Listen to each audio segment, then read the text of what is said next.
Continuamos en VTV 24 horas. Acabamos de despedir a Jorge Hinojal, portavoz de Podemos en el Ayuntamiento de Vitoria-Gasteiz. Bueno, ya veo que por aquí dos frentes no estáis muy de acuerdo, ¿no?, con lo que nos ha contado Jorge. Pero sí me gustaría, algunos de los temas que hemos tratado, preguntaros, bueno, por ejemplo, sobre ese apoyo institucional al campo a la reforma del campo de Mendizorroza. Pues, ¿qué os parece que una institución como el Ayuntamiento, el Gobierno vasco, apoyen económicamente? A ver, es que yo creo que todavía nos falta mucha información, porque por más que el Alavés haya tenido en la calle Dato esa lonja y haya presentado el proyecto, nos falta mucho. Es decir, ayer oía al alcalde que decía, no, yo me gusta si el Alavés paga el 70% de la obra. Digo, no, si no se trata de un dinero más o un dinero menos, se trata de saber si Vitoria puede tener un estadio de 32.000 personas y qué necesidad tiene. Es decir, si ahora mismo son 12.000, 13.000 socios y van unas 15.000 personas, el campo tiene unas 18.000, 19.000 sillas, el salto a 32.000 se justifica ¿en qué? Que nos lo digan. Es decir, ¿que queremos acoger eventos? ¿Que queremos convertir el estadio en un estadio de eventos? Bueno, pero que nos digan qué eventos, porque claro, porque si alguna vez nos dan una final de algo, vamos a ir haciendo un estadio de 32.000 personas cuando habitualmente van unas 17.000. O sea, a día de hoy, con la información que tenemos, no parece muy claro la necesidad urgente de esto. ¿Que se quiere hacer? Bueno, evidentemente habrá que verlo. ¿Cuánto cuesta? ¿Qué plazos nos da? Pero no olvidemos, el estadio es propiedad del Ayuntamiento. Si el Ayuntamiento no quiere, aquí no se hace nada, porque es su estadio, al 100%. Esto no es San Mamés, donde un estadio que era propiedad privada fue reformado con dinero público. Esto es un estadio público, y si se tiene que reformar, veremos a ver quién colabora. Que colaboran entidades privadas como el Alavés y tal, me parece bien, pero son entidades que reciben mucho dinero público también, ¿eh? Con lo cual, cuidado, que ya estamos dando mucho dinero para el funcionamiento de estos entes, como para que ahora encima les tengamos que regalar 32.000 sillas. A partir de ahí, eso, veremos qué necesidad hay. Bueno, vamos a ver, yo te voy a corregir 3 datos, sin más, pero sin ánimo de nada. El campo tiene 19.900 asientos, tiene 17.700 socios y tiene el 96% de ocupación. Es el campo que más ocupación tiene de la Liga, con el 96% este año. Y el año pasado también tuvo una paro importante. Entonces, bueno, es que yo recuerdo haber estado 7.000 y 8.000 personas en ese estadio, ¿eh? ¿Sabes lo que pasa? Que los que hemos ido durante toda la vida ya lo hemos visto en la trayectoria. Ahora, si quieres, podemos entrar en que sí que es cierto que hay pocos datos, eso es verdad, que ya hubo una maqueta ahí que se enseñó algo que no va a ser la que parece ser que es, y sí que es cierto que hay una falta de información sobre ello. Sobre la necesidad o no, yo creo que hay una necesidad de ampliar ese campo. El cómo se debe de hacer, ese es el tic de la cuestión. ¿Qué participación tiene que hacer el club? ¿Cuál es la que tiene que hacer la institución o las instituciones y los permisos que pueda conceder el Ayuntamiento? Pero vamos, que yo creo que sería bueno que el Mendizorroza se ampliara también, porque creo que a través de eso la economía fluye con mucha facilidad y que realmente los campos de fútbol, y en este caso el del Alavés, pues sí que está teniendo un flujo de gente y que sí que lo trae. En ese sentido no hay mayor problema, pero sí es saber el cómo y quién y para qué está claro que es ampliarlo, pero bueno. Pues, pero el flujo de gente ya está viniendo, es decir, tenemos ahora mismo este estadio y no parece que de repente la gente vaya a dejar de venir. No, pero hay una necesidad. Yo creo que ahí hay una voluntad, vamos, en este caso privada, es decir, la titularidad del campo es municipal, y más allá de lo que es la voluntad de una persona o de una operación en cierto modo de marketing, porque eligen muy bien el momento en el que reactivan la posibilidad de hacerlo o no hacerlo, ¿no? En función un poco de cómo va el equipo, etcétera, ¿no?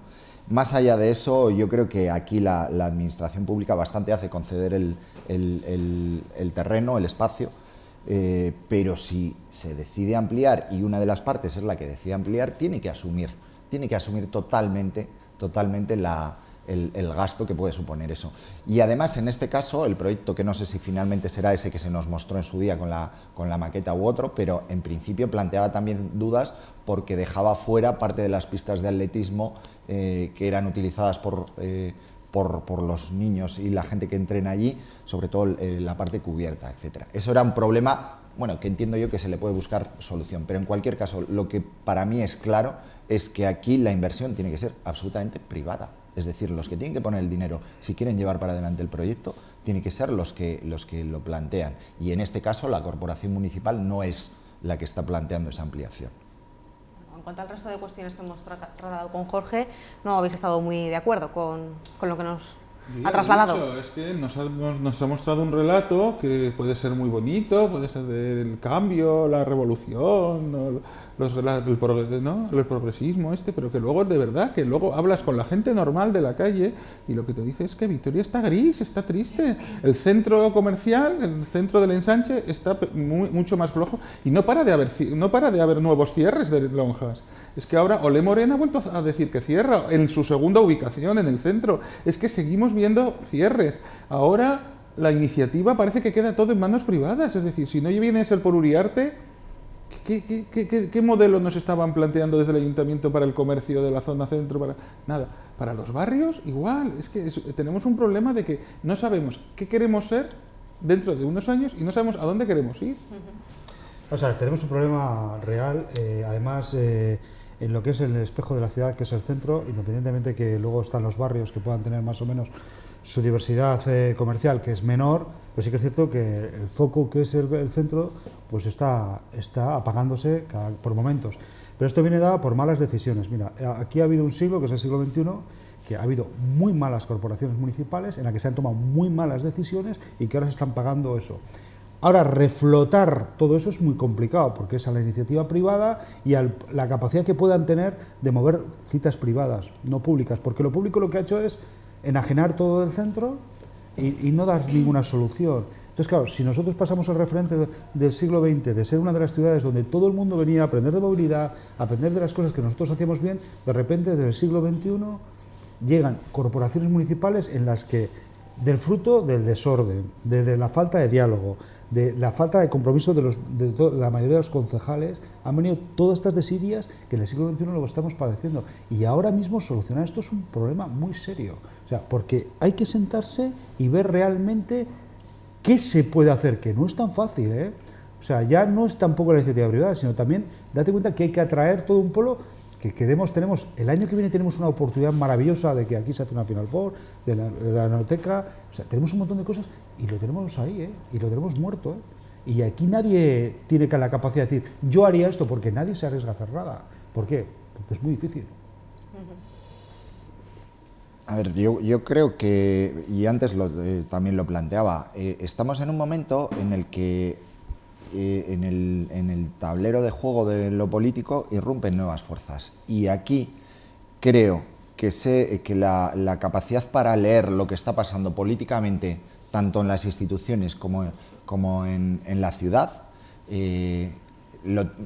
hay que entenderlo todos, pero desde luego la responsabilidad de llevar para adelante la integración de las diferentes sensibilidades políticas que a día de hoy tenemos en el ayuntamiento tiene que ser del gobierno y tiene que ser del equipo de gobierno, y eso no se ha visto. Es decir, ahora tenemos otra manera de funcionar, hay otras sensibilidades políticas, tenemos que ser capaces de dialogar para que eso no nos lleve a un bloqueo institucional que paralice de alguna manera en cierto modo la ciudad. Y yo creo, insisto, que ahí la responsabilidad tiene que ser del gobierno municipal, es decir, la capacidad de integrar, de dialogar y de alcanzar acuerdos de ciudad para construir la ciudad, no hacer o utilizar en un momento determinado, como se planteaba para el tema de la investidura o para sacar unos presupuestos para adelante, un apoyo y luego olvidarse. El acuerdo y la negociación hay que cuidarlo y hay que empezar a trabajar de otra manera diferente porque el panorama político así nos lo pide y porque la ciudadanía nos lo está pidiendo también. O sea, lo que tenemos en las instituciones es de alguna manera el reflejo de lo que nos están diciendo, ¿no? En cuestiones de el centro, de cómo están los distintos locales, efectivamente se oye por ahí y es un hecho que están parados, que están vacíos, ¿no? Tenemos que tener también en cuenta por qué analizar por qué están vacíos, y muchos de ellos, ponías tú el ejemplo de Ole Morena, que salía el otro día en prensa, hablan de la carestía de los alquileres, por ejemplo, uno de los principales problemas que seca y que no abre la opción a iniciativas de negocios si no tienes un capital por detrás determinado. Quizás haya que abordar y enfocar hacia un mercado diferente, que no sean las grandes corporaciones, que haya que apostar más por lo local, etcétera, como puede ser el caso, insisto, de Ole Morena, ¿no? Pero lo que sí, fundamentalmente se oye es que la gente no se lanza porque la especulación de alguna manera y los propietarios son carísimos los precios que plantean. Pero aparte, que es que y luego hay una normativa que tampoco facilita mucho, la normativa municipal, que tampoco facilita mucho que se abran o que se incrementen nuevos negocios. Hay otro factor importante aquí, que es el factor de Internet, que no se tiene en cuenta, que eso ha restado mucho las ventas del comercio. Por eso te digo que hay muchos factores, porque la carestía o no de los locales, ¿sabes cómo viene en función? De que ese local, cuando se abra, pueda vender o no. O sea, tú puedes tener una carestía de un local, sí, en la que tú tienes tu local, en la que tú dices, oye, esta es la renta que yo quiero cobrar porque entiendo que es un buen local, pero tú te crees que la persona que tiene un local no le interesa alquilarlo, por más o menos, pues la carestía, pero ¿cuánto es la carestía? ¿Cómo se puede alquilar eso? El problema es que hay otros frentes abiertos en las que nosotros hemos tenido una desertización de ciertas zonas comerciales de Vitoria y tenemos algo por aquí que es Internet que no tenemos capacidad de saber hasta qué es el nivel de crecimiento y luego no tenemos esa capacidad de respuesta porque está ya que ha habido, por ejemplo, la en Álava, que es el tren ha dividido la milla de oro, lo ha dividido, parece ser que es el éxito, pero también ha sido un error para el error comercial. O sea, te quiero decir, ha habido varios errores en cadena. Pero lo que digo es que los políticos y la corporación municipal de alguna manera tiene que ser capaz de leer eso e intervenir, desde luego, no dejarlo todo por eso a la iniciativa privada. Pero no nos engañemos, que el análisis es que desde 2010 no hay un problema de locales. Ole Morena, por ejemplo, ha tenido 2 locales en 3 años, que Soul of the Clouds ha tenido 2 locales en 5 años. Son las ventas. Exacto, que es el problema, que es que no se está vendiendo porque mucha gente ya no va al centro a comprar, porque mucha gente ha cambiado sus patrones, bien por internet y bien por los centros comerciales y bien porque se van a otros lugares. También hay que decirlo, hay mucha gente que se va de compras a otras ciudades. Y por lo tanto tenemos el poder adquisitivo también. ¿Y cuántos años llevo ya diciendo yo aquí? Que tarde o temprano al comercio va a tener que subvencionarlo porque va a tener problemas de subsistencia. Pero de alguna manera va a tener problemas de subsistencia. De alguna manera en el comercio, sino también pues puede ser una iniciativa interesante facilitar los alquileres. Puede ser.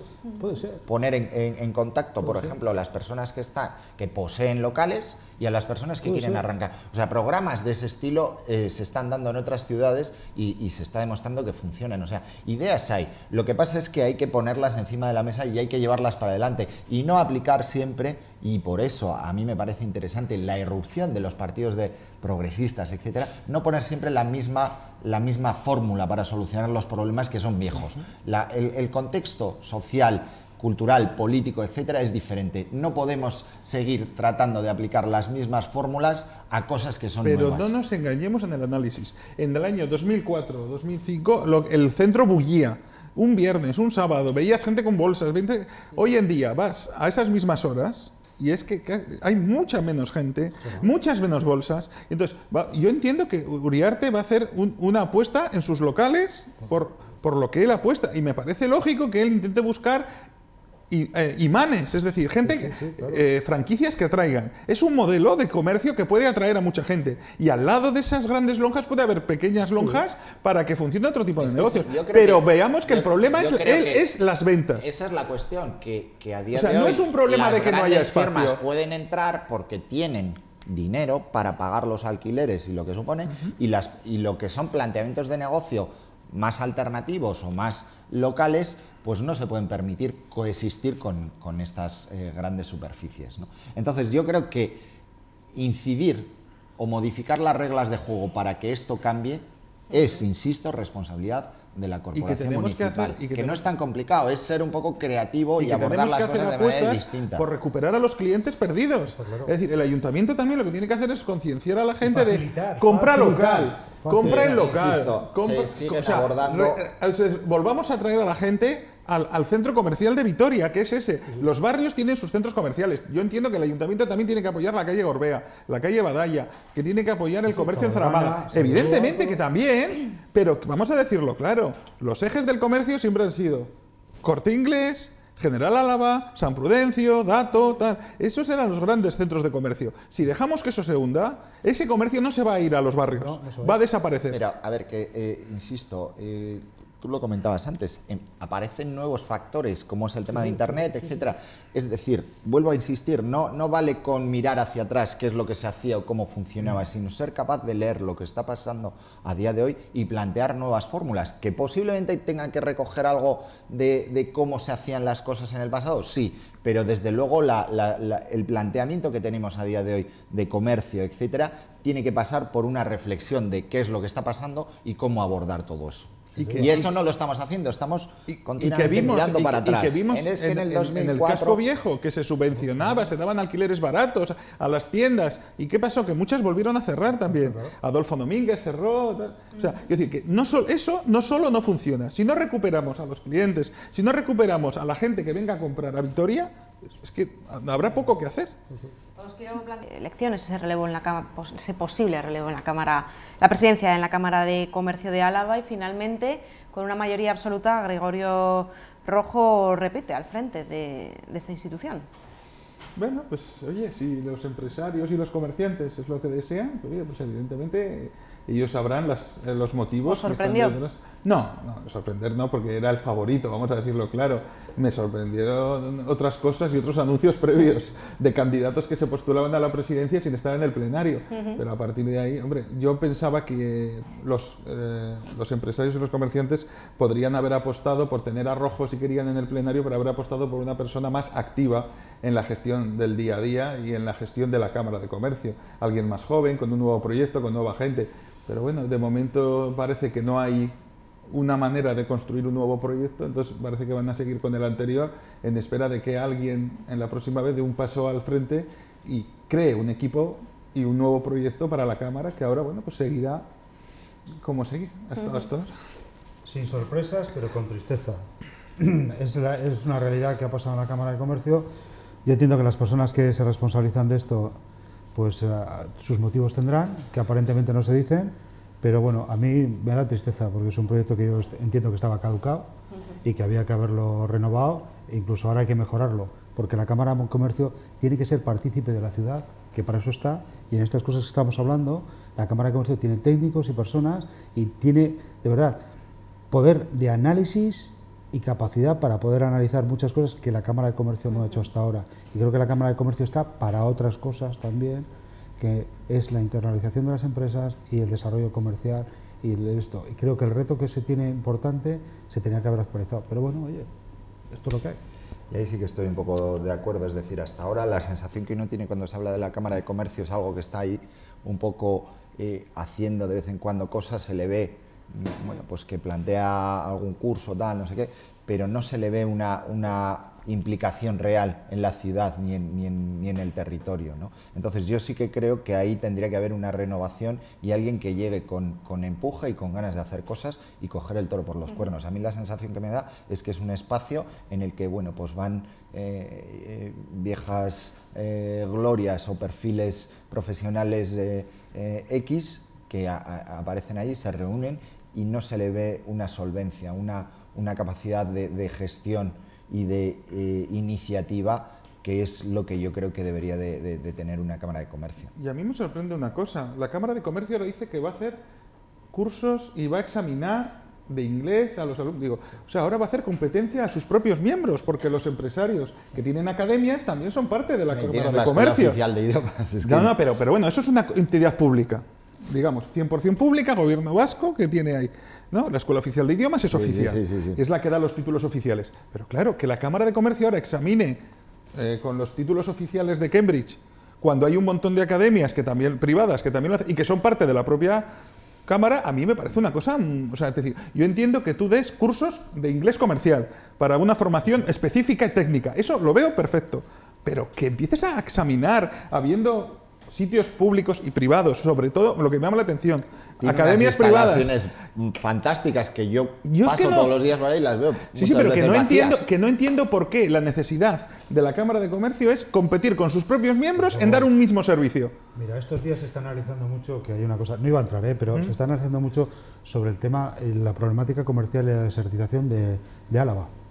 de los pueblos de Álava y tal, pues viene mucho de la dejadez, de que la Cámara de Comercio tampoco se acerca a ese comercio, o sea, y eso es la labor que tiene que hacer y no la hace. O sea, entonces, todo ese conjunto de cosas es las que yo te decía, ¿no? A mí tristeza, porque creo que todo eso viene en conjunto de que se tienen instituciones, se tienen cosas para hacer, se tienen herramientas, pero no se saben utilizar o se utilizan mal, porque las personas que lo gestionan pues no lo hacen correctamente, para mí. Yo creo entonces, que eso es lo que en muchos casos alejados o para figurar, sin más. Pues bueno, pues estoy ahí. Veo que coincidís.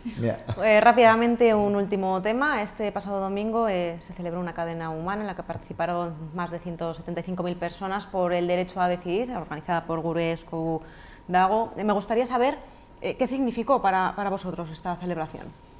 Pues otro que la renacionalista, es decir, otro acto donde los nacionalistas se juntan con los de Cataluña, se juntan con los invitados que van trayendo y utilizan las calles, y no sabemos de dónde el dinero público, porque mucho dinero público que se utilizó para esto, porque yo vi más de 175 autobuses, mucha mercadotecnia, mucha instalación en las calles, tanto vallas como publicidad, es decir, todo esto tiene un coste que nadie nos ha querido decir de dónde ha salido el dinero, que nadie nos ha querido contar nada, pero oye, que el nacionalismo quiera utilizar las calles y las plazas para juntarse con sus amiguitos y decir que vamos a conseguir nada, y que luego el gobierno vasco al día siguiente, el lunes, martes, diga, bueno, esto es una cosita que hicimos, pero que nosotros nos desmarcamos. Es decir, el domingo como PNV estamos ahí, pero luego el lunes, martes, desde las instituciones decimos, bueno, esto fue una cosita que hicimos, pero que tampoco tiene ningún valor.